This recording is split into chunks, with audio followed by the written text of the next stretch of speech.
Coming up on Wave TV, take a trip onto the roof to investigate the recent construction delays. Plus, take a look at the devastating effects of Hurricane Joaquin's flooding on the Low Country. Spend the day on a farm with another edition of Everybody Has a Story. And take a seat in Eli's Corner to discover his favorite YouTube stars. Good morning, Summerville High School. I'm Krystyn Whitty. And I'm Betsy Bullock. Today is Wednesday, October 14th, and Wave TV starts now.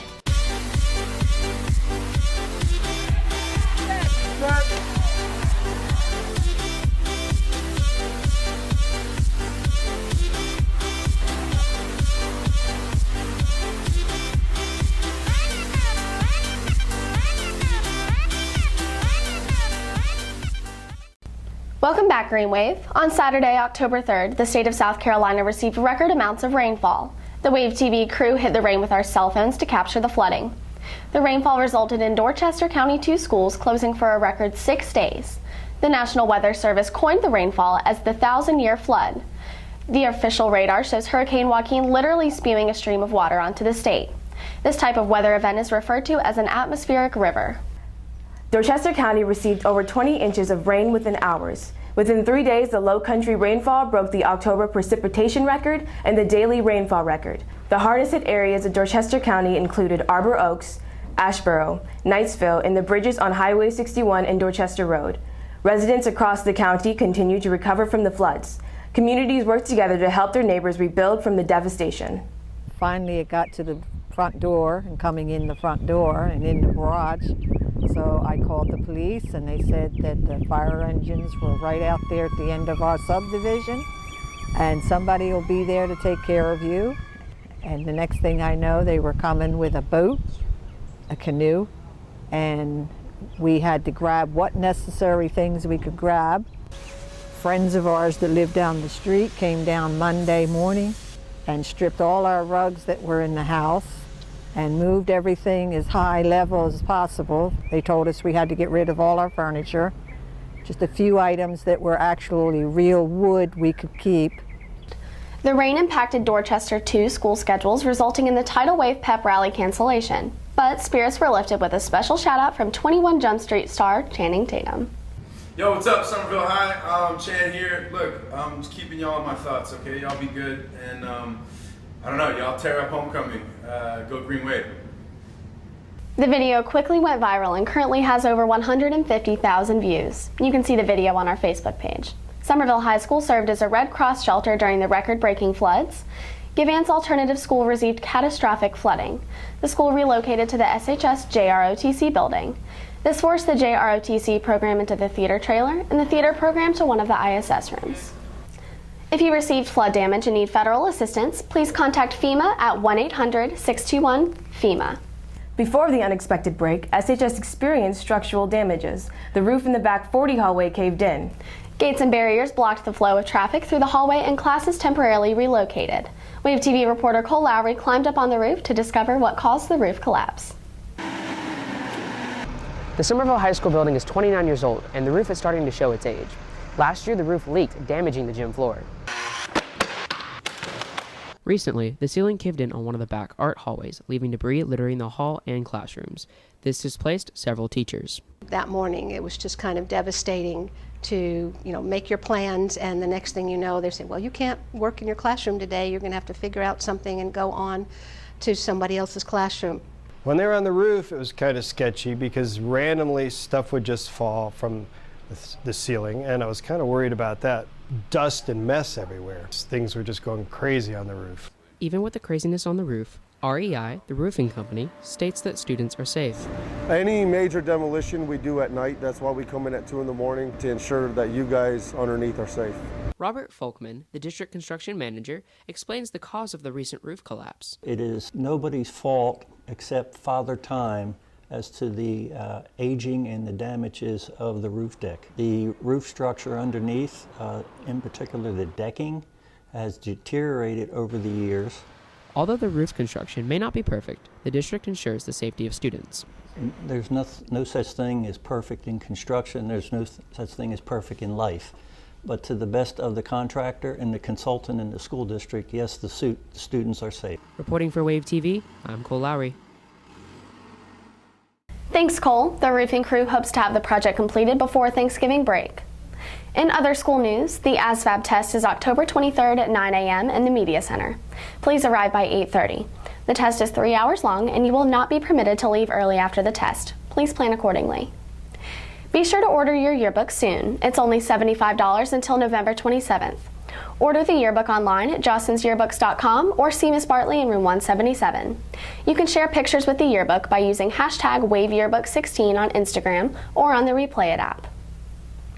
Wave TV reporter Daylin Filipiak hits the halls to find another person for Everyone Has a Story. Today, she headed out to the farm. Everybody has a story, and I'm here to find out what it is. To do this, I walk through all the halls in the school, pick the very first person I see. This time, the student I chose was Drayton Hazelden. Most people don't even know I have a farm. It's always been here. I can't really remember how long it's been here, but we built it ourselves right after the house. The work that we normally have to do is we have to make sure that everything has fresh water, fresh food, and then the cages need to be cleaned. So we usually try to do that like once a week. So yeah, it keeps him busy.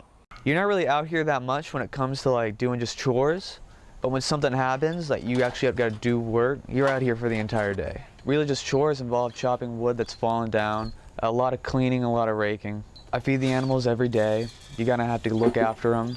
Originally we had the chickens, a couple of ducks, and then the chickens had more chickens. I wanted a pot-bellied pig, we got a goat. And then the goat can't be alone, so we got another goat. I got goats, chickens, I have 2 rabbits, and the best time I've ever had on my farm would be when I was playing with my goats one time when I was like a really little kid, and they would always like try to headbutt you to like play around, and I always grab their heads and I'd throw it around and they'd run around in circles and they'd come back to me. They're hysterical. Even though Drayton has great memories of being on his farm, he also has ones that aren't so great. The animals you have to learn are kind of replaceable. I did used to get really sentimental about my animals, and I really used to actually like care for them and everything else. And that was until like about the second time a coyote came in there, and they ended up making dens right behind where the chickens are.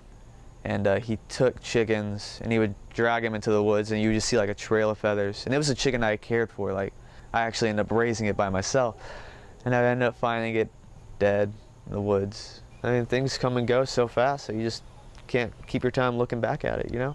Drayton doesn't have the time to keep looking back, and looking after the farm has affected the time he can spend with his friends. Having a farm does affect my social life sometimes, but only when I have to like really clean up after it, you know? Other times than that, I'm pretty much free, so it's awesome. He's like any other kid y'all's age. Sometimes we don't want to do that. We'd rather do something else, but for the most part, he's a pretty good kid. Having a farm can be a handful at times, but to Drayton, it's all worth it to be able to have experiences that other kids don't get to have. Reporting for Wave TV, I'm Daylin Filipiak. Thanks, Daylin. Let's go for Precious. Inspired by Daylin's Everybody Has a Story, here's Jack Hazel with the new episode of You Don't Know Jack. Hi, my name's Jack. Have you met me? If not, then you don't know Jack! Hi, my name's Jack Hazel, and welcome back to You Don't Know Jack, where I take a trivia question, any question that I want, and ask the students. So, what is the average number of chickens in the world? Whoa. Alright, I mean, like, you take away one. The average? It's a lot of chicken heads. Like Baka chickens? Yeah, like Baka chickens. The average number of chickens in the world. Yes. 5. 5? Five what? A million. I know it gotta be a million. A million? A million. 80, I guess? I don't know. What'd you say? 4,860. 4,000? 5 billion. No, five. No, see, I wasn't done. And then when you add another billion, I say about 3 billion. 3 billion? Straight like that. Probably like a billion. A billion? Probably. I mean, I don't know. Nah. Billion. It's a billion. I don't know. 80? 80. Completely off. 17 million. 17 million? 45 million. 45 million? 45 million chickens. According to the UN's Food and Agricultural Organization, there are approximately 19 billion chickens in the whole world. For Wave TV, I'm Jack Hazel.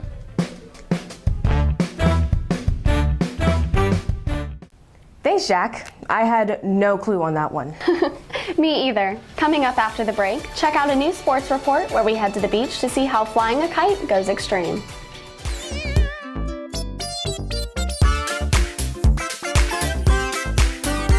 Every Wednesday, the HOSA Health Minute segment is about reducing stress. Students definitely understand stress. Your HOSA Got Stress tip of the day is to listen to classical music. Listening to calm music can reduce blood pressure and cortisol, a hormone linked to stress. Stay healthy, Summerville. Oh, I forgot my homework in my locker.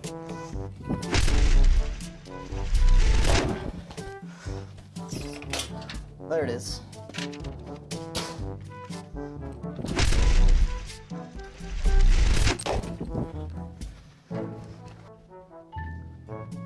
Man, I forgot my homework.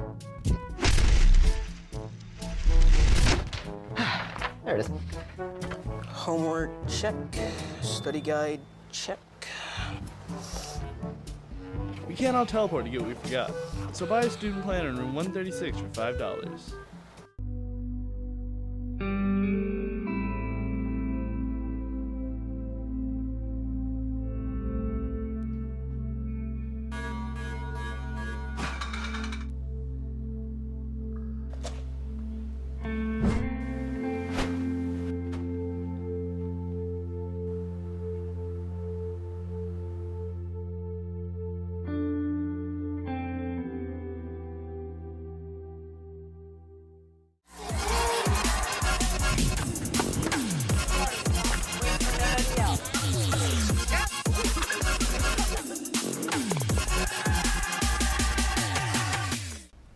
Good morning, Green Wave. I'm Joel Bryant, and this is your Wave TV Sports Report.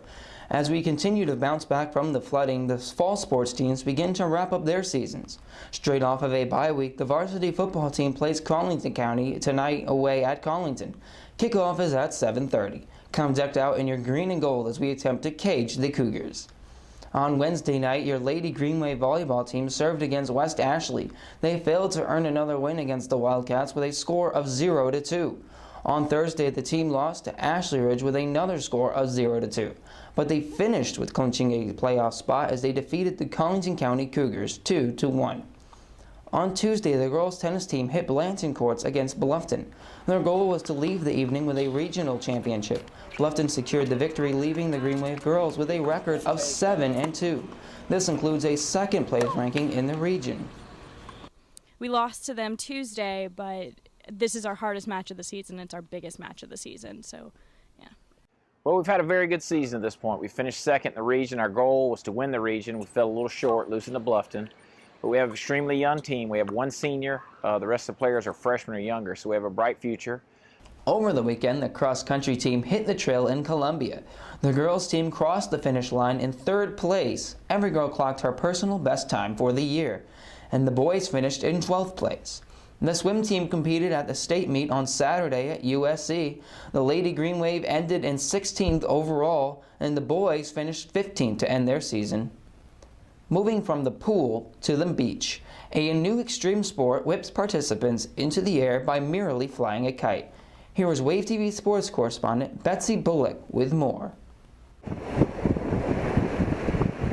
Kite flying goes extreme in one of the nation's fastest growing participation sports. Combining surfing, paragliding, and wakeboarding, kiteboarding is capturing the attention of water sport fanatics.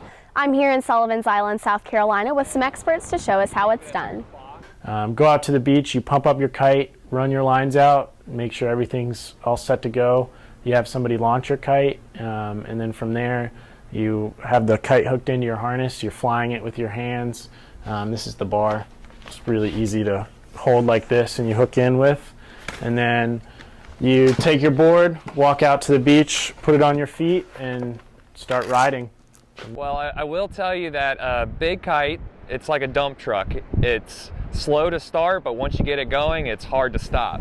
Whereas the trainer kite is like a sports car. It wants to fly all over the place, and you'll see it's very quick to maneuver, whereas the big kite doesn't maneuver that quickly.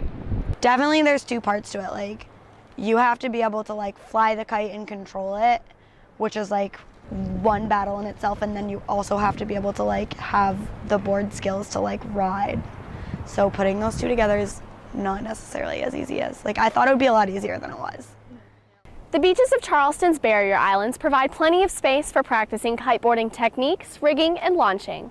Grab your kite and your board, and hopefully next time the wind is up, the kites will be too. For Wave TV, I'm Betsy Bullock. If you are interested in learning how to kiteboard, travel down to Mount Pleasant Force Sports. On Saturday, the lady cheerleading team hit the competition mats at Stratford High, and Wave TV got all of the competition. Our JV squad took second in their division, as the varsity squad took first in the cheer competition, first in the stunt competition, and first in the jump competition.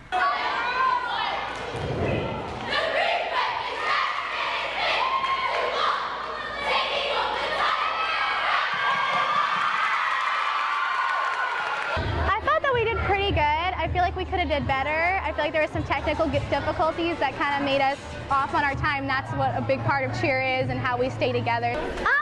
We did good. There are a lot of things that obviously need some work, but we had a few stunts that fell.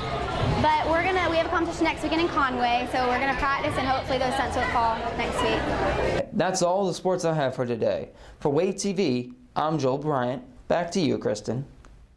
Thanks, Joe, for the update.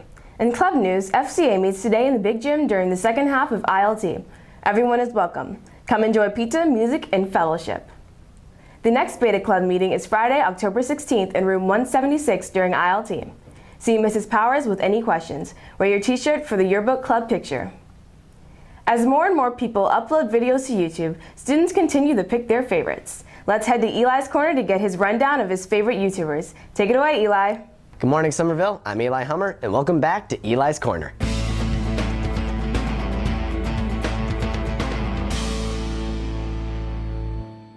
Welcome to Eli's Corner, where I count down the top 5 items of certain genres, and this one's is YouTubers. And I'm going to be talking about music channels, movie reviewers, let's players, and people that just love to make us laugh. Starting at number 5, PTX. Pentatonix is a YouTube-famous a cappella group who sing covers of today's pop songs and music videos to go with it. They've made many albums that are already on iTunes, but I have to say my favorite video of them was Evolution of Music, where they sing all the most popular songs throughout history in one video. I want it that way. Number 4, CinemaSins. You know that one guy who watches a movie and then points out everything that's wrong with that movie? Yeah, that's these guys. CinemaSins points out all the errors that were made in various Hollywood movies. The narrator, Jeremy, uses a monotone voice with some emotion to it, which, when he talks, it makes it funny. Person stealing vehicle conveniently finds the keys in the sun visor cliche. Number 3. My name is No! No! Number 3, how it should have ended. You ever thought that a movie should have ended a little differently? How it should have ended goes through recent movies and makes cartoon videos out of them of how that movie should have ended. What? Why are you stopping? I thought you were stopping. Yeah, are we not stopping? Of course not. Oh, okay. But they don't just make spoofs about movies. Sometimes they just make little shorts, like Batman and Superman talking to each other in a cafe. Silly, but creative. Now that's just hurtful. You blinked. Peace, I'm out. I'm Batman. Number 2, Tobuscus. Almost everyone knows this guy. Trying to make people laugh just by being himself, and he is pretty goofy. Tobuscus makes all kinds of stuff like music videos, let's plays, vlogs, cartoons, and just random videos that you'll only see this guy do. Debbie, I don't have time for these games. I have stuff to do today. Oh, you don't have time. Luckily, I have all the time in the world. And placed at number 1, Markiplier. Markiplier is most famous for his Let's Plays, which can be hilarious because of his commentary and reactions. Yay! I did it! But he doesn't just do Let's Plays. On rare occasions, he'd like to do something different, like a short film or a challenge video. Not to mention, Mark just recently hit over 9 million subscribers. But what I really love about this guy is his appreciation for his fans. Every chance he has, he will thank everyone who supports him. I just want to say, thank you guys so much. Everything that Markiplier does just puts a smile on my face, which puts a number 1 on my list. Well, that's all I got for today. Thanks for watching, and I'll see you next time when I list my top 5 Viners. For Wave TV, I'm Eli Hummer, signing off. Thanks, Eli. I love beauty guru Bethany Moda. I think mine is Tyler Oakley. That wraps up the show for today. Stay tuned tomorrow as we take you to the grand opening of Summerville's Earth Fair Market. For Wave TV, I'm Krystyn Whitty. And I'm Betsy Bullock. Stay classy, Summerville.